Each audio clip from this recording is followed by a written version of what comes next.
What do all these have in common? They're markers and help boaters determine their position, warn of hazards, identify marked channels, and provide a variety of other important information.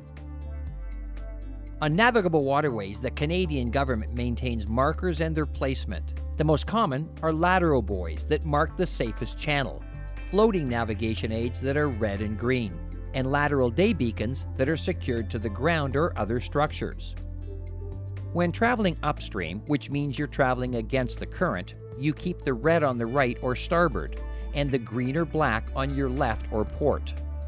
To make identification easier from a distance or in periods of low visibility, like in fog, low, or backlight, port hand buoys have a flat top, while starboard buoys have a conical or pointed top. Unless you're in a moving river, you'll need a chart to identify which direction is upstream, and the chart can also tell you exactly where you are. The numbers on the lateral buoys and day beacons will correspond to the numbers on the chart. It's important to know what side to keep the markers on when returning to port from the open water. An easy way to remember where the buoy should be is the saying red right returning. Keep the red on your right when returning to port.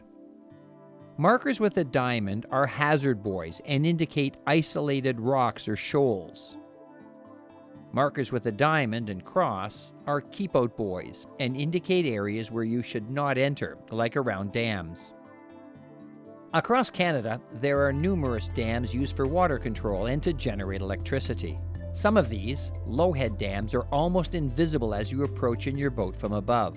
But beware, there can be powerful currents that can take control of your vessel or pull a swimmer under the water with the undertow.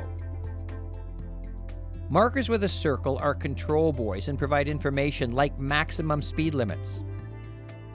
Markers with a square are information buoys and indicate local information like campsites or marinas. And another caution marker you should be aware of is this, a diving flag. A diving flag indicates diving activity is in progress and you should slow down and stay at least 30 meters away.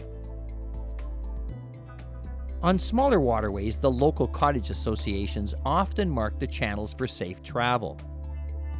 These are marked with red and green floating balls. Local hazards like rocks near the shore, shoals, or water lines for cottages may be marked with yellow balls or any type of homemade marker, often something as simple as a white jug.